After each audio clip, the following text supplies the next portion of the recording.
Hello my dear viewers, আসসালামু আলাইকুম। কেমন আছেন সবাই? আজকে আমি আপনাদের সঙ্গে শেয়ার করব প্যারেটো চিপসের একটা ডিফারেন্ট ভার্সন। এটা খাইতে যে কি পরিমাণ মজা, না বানাইলে আসলে মিস করবেন, টোটালি একদম মিস হয়ে যাবে। আর ইফতারিতে তো আমরা ইদানিং এটা সেটা বানাচ্ছি, লাইক স্ন্যাক্স আইটেম অনেক কিছুই ট্রাই করছি। So I suggest you should try this at least once. এতটাই ক্রিস্পি, মানে সুপার ক্রিস্পি যাকে বলে। যাই হোক, এই জন্য আমি দুইটা আলু নিয়েছি এবং আলুগুলোকে আমি জাদুর সাহায্যে ছিলে নিলাম। সো তারপরে আমি প্যারেটোটা এরকম স্লাইস করে কেটে নিচ্ছি, দেখতে পাচ্ছেন একটু গোল শেপ করে কেটে নিচ্ছি। এটা এভাবেও কাটতে পারেন, যেভাবেই কাটেন না কেন আপনার এই একটা আঙ্গুলের সমান পুরুত্ব থাকবে। আর সেকেন্ড ওয়েটা হচ্ছে একটু লম্বালম্বিভাবেও কেটে নিতে পারে। নিচে দেখেন আমি কিভাবে কাটছি। আমার একটা আলু থেকে দুইটা পিস বের হয়ে গেছে।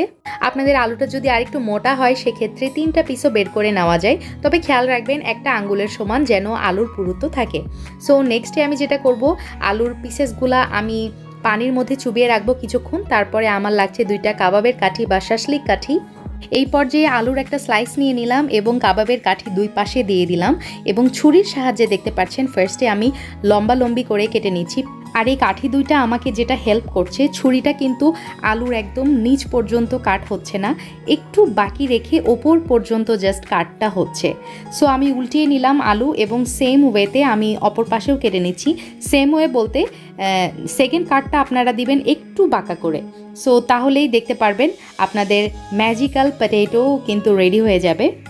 সবগুলো আলু আমি এভাবেই কেটে নিব। তারপর একটা বোলে পানি নিয়ে পানির মধ্যে চুবিয়ে রেখেছিলাম।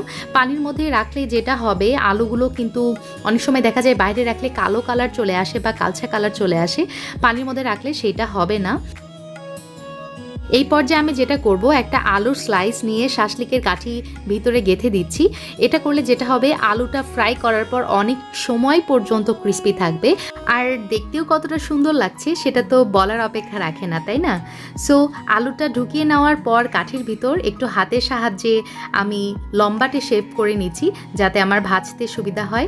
সো সবগুলো আলুর স্লাইস আমি এভাবে কেটে নিয়েছি। আর দেখতে পাচ্ছেন যেগুলো গোল গোল করে কেটেছিলাম সেই আলুগুলো আমি একটা কাঠিতে 2টা গেঁথে নিয়েছি। যাই হোক, এখন একটা কিচেন টিস্যুর সাহায্যে আমি আলুগুলোর এক্সট্রা যেই পানি আছে সেগুলো মুছে ফেলছি। এখানে একটা বলে আমি ময়দার মিশ্রণ নিয়েছি, যেটা আমি তৈরি করেছি 1 কাপ ময়দা, তার সাথে 1/4 কাপ কর্নফ্লাওয়ার, 1/2 চা চামচ লাল মরিচের গুঁড়া, 1/2 চা চামচ গোলমরিচ এবং 1/2 চা চামচ লবণ দিয়ে। আর এই ময়দার মিশ্রণটা আমার আগে থেকেই করা ছিল বাসায়, এই জন্য আমি আর এক্সট্রা করে করি নাই। আর এখন আমি একটা পটেটোর কাঠি নিয়ে নিচ্ছি এবং এই ময়দার মধ্যে খুব ভালোভাবে গড়িয়ে নিব। আলুর ভিতরে ভিতরে ময়দাগুলো দেওয়ার চেষ্টা করবেন, তারপরে এক্সট্রা গায়ে যেই ডাস্টগুলো লাগাই থাকবে বা ময়দাগুলো লেগে থাকবে সেটা ঝেড়ে ফেলে দিব। তারপর দেখতে পাচ্ছেন একে একে আমি গরম তেলে এখানে পটেটোগুলো দিয়ে দিচ্ছি ভাজার জন্য। আচ্ছা, এই পর্যায়ে ছোট্ট একটা টিপস, সেটা হচ্ছে আমার চুলার জালটা কিন্তু একদম মিডিয়াম হিটে আছে। মিডিয়াম হিটে রেখে আমি তেলটা গরম করে নিয়েছিলাম এবং মিডিয়াম হিটে কিন্তু আমি আলুটা গোল্ডেন ব্রাউন করে ভেজে নিচ্ছি। চেষ্টা করবেন আমার মতো একটু গোল্ডেন ব্রাউন কালার চলে আসলে আলুটা তুলে ফেলতে। তাছাড়া এর থেকে ডিপ কালার হয়ে গেলে বা আরেকটু ব্রাউন কালার হয়ে গেলে কিন্তু খেতে ভালো লাগে না। এখন আমার পটেটো ক্রিস্পি বাইটগুলো একদম রেডি। চুলা থেকে তুলে নিচ্ছি কড়াই থেকে, আর একটা টিস্যুর উপর রাখছি যাতে এক্সট্রা অয়েল সোক করে নেয়। আমার ক্রিস্পি পটেটো ফ্রাই যে এতটাই ক্রিস্পি হয়েছে আসলে বলে ভাষায় বোঝানো যাবে না। আপনাদের জন্য সাউন্ডটা শেয়ার করছি।